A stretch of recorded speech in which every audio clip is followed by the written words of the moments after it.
All right, let's talk about a feeling, a very confusing, scary, and heavy feeling. It is the feeling that everything is going wrong. It is the feeling that your life is falling apart. It is the feeling that you are being blocked at every turn, that you are losing things, that you are losing people, that you are losing your sense of who you are. You have been praying. You have been asking God, or the universe, or life, for a change. You have been asking for a breakthrough. You have been asking for something big. Maybe you asked for a new career. Maybe you asked for a true love. Maybe you asked for a sense of purpose, and you expected that the answer would feel good. You expected that the answer would look like an open door, a winning lottery ticket, or a sunny day. But instead, the storm came. Instead, you got fired. Instead, your relationship ended. Instead, you feel more lost, more anxious, and more confused than ever before. And you are looking up at the sky, and you are asking, why? I asked for help. Why are you punishing me? I asked for a blessing. Why are you sending me chaos?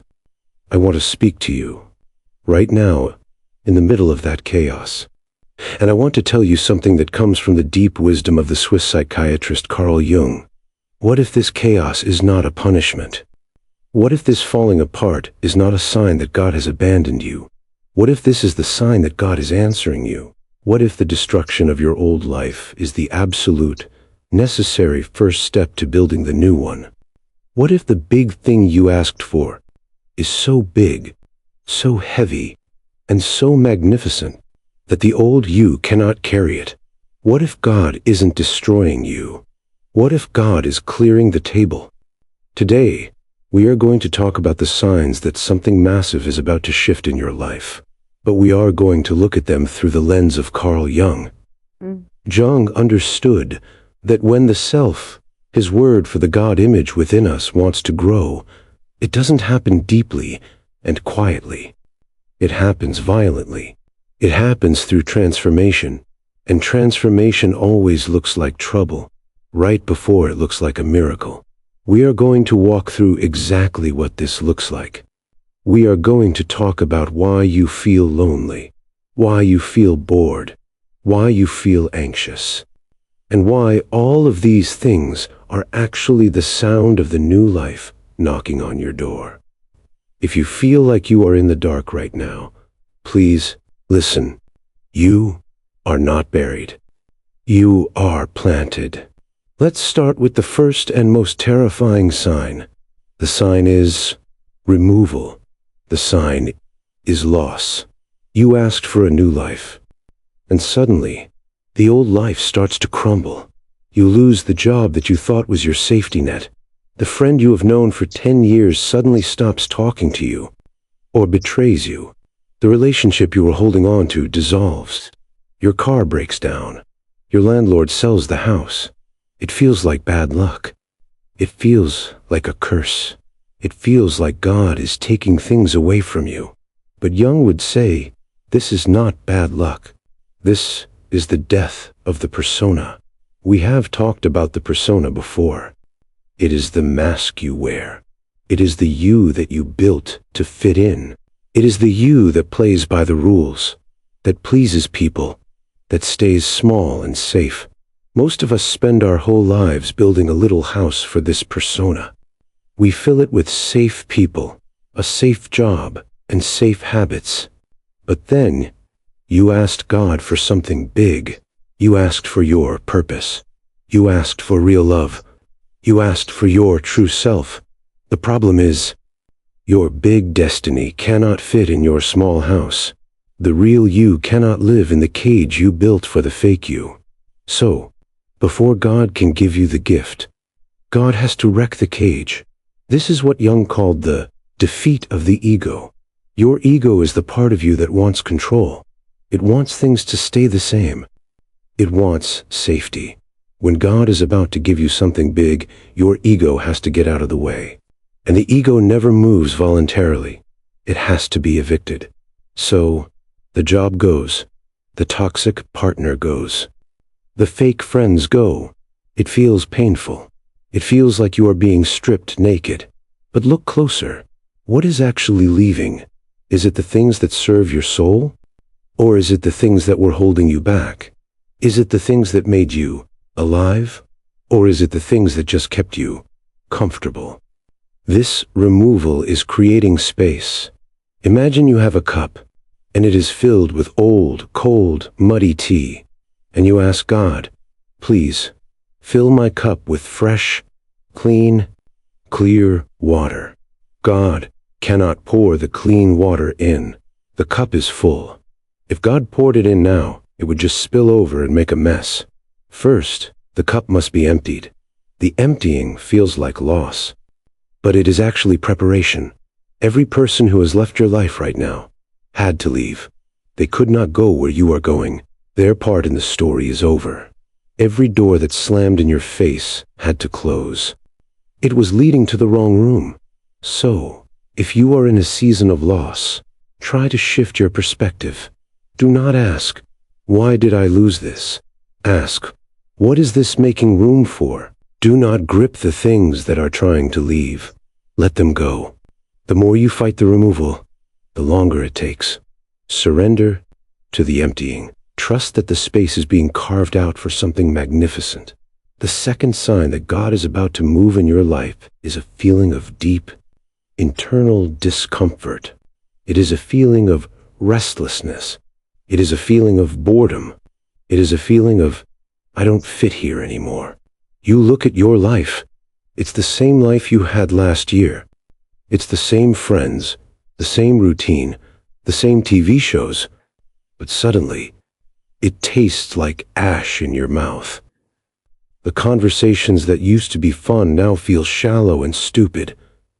The job that used to be okay now feels like a prison sentence.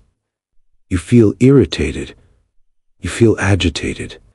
You feel like you are wearing a wool sweater in the middle of summer and you just want to rip it off. Jung called this the tension of opposites. It is the conflict between who you were and who you are. Becoming. Think of a crab or a lobster.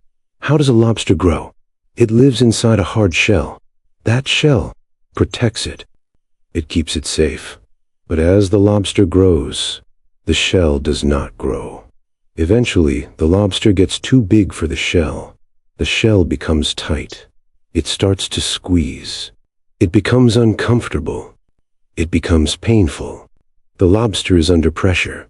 This pressure is the signal. It tells the lobster, it is time to shed the shell. The lobster has to go under a rock, break its own shell, and be soft and vulnerable for a while, until the new, bigger shell grows. 1. You are the lobster. Your discomfort, your boredom, your irritation is the pressure of the shell. It is the physical sensation of your soul outgrowing your life. You have gotten too big for your old habits. You have gotten too big for your old small talk. You have gotten too big for your old fears. This is a very dangerous time because we often misunderstand this feeling. We think, oh, I'm just depressed, or I'm just ungrateful. So we try to numb the feeling. We drink. We scroll on our phones. We try to distract ourselves. We try to force ourselves to be happy in the old shell. But you cannot ungrow. Once you have outgrown the shell, you must shed it, or you will die. God is using this discomfort to push you. If you were perfectly comfortable in your small life, you would never move. You would never change. You would stay there forever. God has to make the old life uncomfortable so that you are willing to risk the journey to the new life. The boredom is a blessing.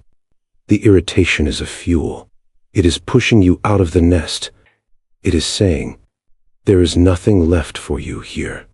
It is time to fly. The third sign is isolation. You feel lonely. You feel like no one understands you. Maybe you have physically moved to a new place where you know no one. Or maybe you are surrounded by people, but you feel completely alone in a crowded room. You try to talk to your friends about what you are feeling about this shift, this desire for something more, and they look at you with blank faces. They tell you to chill out. They tell you you should be happy with what you have. So you stop talking. You withdraw. You spend more time alone. This feels terrible. We are social creatures. Howard too. We want to belong. But in the Jungian view, this isolation is a sacred time. Jung called it the incubation, or the retreat into the desert. Throughout all of human history, whenever a prophet or a hero or a leader was about to receive a great mission from God, where did they go? Did they go to a party? Did they go to the market? No. They went into the desert. They went to the mountain. They went into the cave. They went alone. Why? Because you cannot hear the voice of God. When the voices of the world are too loud, you cannot hear the whisper of your own soul. When you are constantly listening to the opinions of your friends, your parents, and your society, the collective, the group wants you to stay the same. The group likes the status quo. If you are going to change, if you are going to bring something big into the world, you have to separate from the group. You have to unplug from the matrix of other people's expectations. God is isolating you to protect you. He is putting you in a cocoon. Inside the cocoon, the caterpillar dissolves. It turns into goo. It is defenseless. If you poked the cocoon, you would kill the butterfly. You are in the goo phase. You are changing at a cellular level. You need silence. You need rest. You need protection. You need to be away from the people who would judge you, or mock you, or try to talk you out of your transformation. So, do not fight the loneliness. Do not run out and try to fill the silence with noise. Embrace the cave. This is the time to journal. This is the time to pray. This is the time to dream. This is the time to get to know the only person who will be with you for your entire life, yourself. God is getting you alone so He can tell you the secret of who you really are. And when you come out of this isolation, you will not need to fit in anymore, because you will belong to yourself. The fourth sign is confusion and the fog.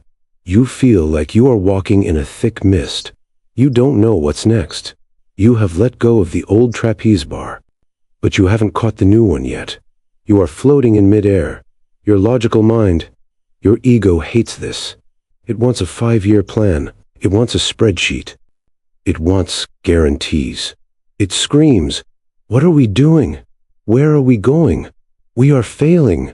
But the ego cannot see where you are going, because where you are going is a place the ego has never been.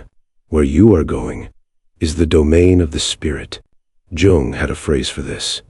He called it the night sea journey. It is the ancient myth of the hero who is swallowed by a whale, or who travels on a boat through the dark, underground river at night. In the night sea journey, you cannot see the shore. You cannot see the stars. You have no map. You just have to trust the current. When God is about to give you something big, He often turns off the lights. Why? So you stop relying on your eyes and start learning to use your intuition. So you stop relying on your plans and start learning to rely on faith. If you knew exactly what was going to happen, it wouldn't require faith. It would just be a transaction. But transformation requires trust. God is teaching you to navigate by a different compass, the internal compass. He is teaching you to listen to the still, small voice inside, the gut feeling, the hunch. This fog is training you. It is breaking your addiction to certainty. It is forcing you to surrender control. And surrender is the key. You are not lost. You are being guided. But you are being guided step by step, moment by moment. You are getting manna for the day, not a warehouse for the year. You have to trust that when you put your foot down, the path will appear beneath it. So if you are confused, take a breath. You don't need to know the whole picture. You just need to know the next right step. What is the one small thing your heart is telling you to do today? Do that, and then do it again tomorrow. That is how you walk through the fog. The fifth sign is synchronicities. This is where the magic starts to creep in. Even in the middle of the loss, the pain, and the fog, weird things start happening. Coincidences that are too specific to be accidents. Jung coined the term synchronicity. 3. It means meaningful coincidence. It is when the outside world aligns with your inner world. It is God winking at you. You are thinking about changing careers, and you turn on the radio, and a song comes on about taking risks. You are feeling lonely, and an old friend you haven't thought of in years calls you out of the blue. You are wondering if you should write a book, and 3 different people mention writing to you in the same week. You see repeating numbers. You see symbols. You find a book on a park bench that answers the exact question you were crying about last night. These are not random. These are breadcrumbs. These are little signal flares sent from your future self to your present self. They are telling you, you are on the right path. Keep going. I know it's dark, but we are right here. We are watching you. When you see these signs, pay attention. They are usually quiet. They are usually subtle. The ego ignores them. The ego says, that's just a coincidence. That's silly. But the soul knows. The soul feels the little electric shock of recognition. Follow the synchronicities. They are the golden thread that leads you out of the labyrinth. They are the evidence that the big thing is getting closer. The energy is building up. The dam is about to break. The final sign is the return of the dream, not the sleep dreams, although those are important too, but the daydream, the crazy idea. In the middle of your struggle, you start to get these flashes. What if I moved to Italy? What if I started a bakery? What if I became a teacher? These ideas often seem illogical. They seem impossible. They seem totally different from your old life. Your ego will attack them immediately. That's stupid. You can't afford that. You're too old.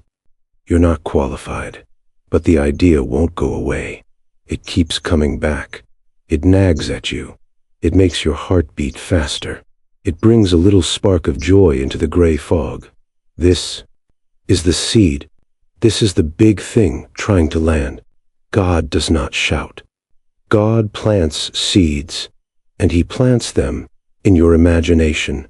Jung believed that the imagination is the bridge between the divine and the human.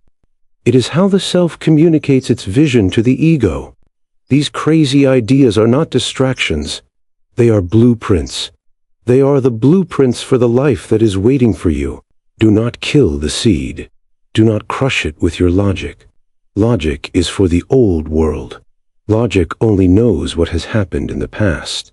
Imagination knows what can happen in the future. Protect the seed. Water it. Give it a little bit of attention. Well, I can't move to Italy today, but I can learn 5 words of Italian on an app. I can't start the bakery, but I can bake cookies this weekend. Take a tiny step toward the crazy idea. You are signaling to God that you are ready to receive. So, let's look at the picture. You have lost your old structures. Removal. You are uncomfortable in your skin. Discomfort. You are alone. Isolation. You don't know where you are going. Confuse. But you are seeing weird signs. Synchronicity. And you have a crazy new desire. The seed. If this is you, take heart. You are not dying. You are in labor. Labor is painful. 4. It is messy. It is bloody. It is loud.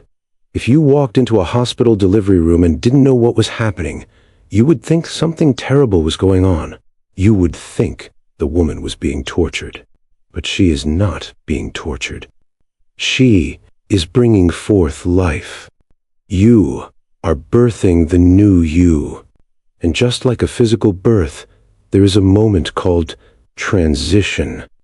It is the most painful part. It is the moment when the mother says, "I can't do this anymore. I want to go home. Stop it." It is the moment of total exhaustion.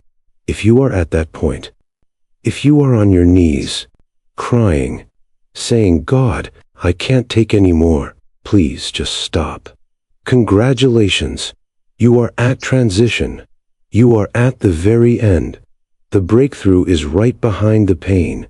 The dawn is right behind the dark. So, what do you do now? How do you get through the final push? First, stop judging yourself. Stop telling yourself you are a failure because your life is in pieces. A puzzle has to be in pieces before you can put it together. Accept the chaos. Accept the mess. It is holy. Second, surrender. Stop trying to manage the transformation. You cannot manage a hurricane. You can only batten down the hatches and ride it out. Stop trying to cling to the old life. It's gone. Let it go. Open your hands. Say to God, or the universe, or yourself, "I don't know what you are doing. I don't like how it feels, but I trust you. I surrender my plans. I surrender my timeline. I surrender my ego. Show me the way. I am ready." The moment you truly surrender, the suffering changes. The pain might still be there, but the suffering, which is the resistance to the pain, evaporates. You begin to flow with the river, instead of swimming against it. Third, be patient. Big things take time. You can grow a mushroom in a night, but if you want an oak tree, you have to wait years. God is not growing a mushroom. He is growing an oak tree in you. He is building a foundation that can hold the weight of your destiny. If He gave you the big thing yesterday, it would have crushed you. He is building your character. He is building your resilience. He is building your compassion. He is making you into the person who can carry the blessing without breaking. And finally, have faith. Not the fluffy, easy faith that says, "Everything is nice." The deep, gritty, warrior faith that says, "Even though I walk through the valley of the shadow of death, I will fear no evil." Trust the process. Trust the architect. He knows what he is doing. The emptiness you feel is simply the space for the fullness that is coming. The silence is the breath before the song. The night is the canvas for the sunrise. You are being prepared. You are being polished.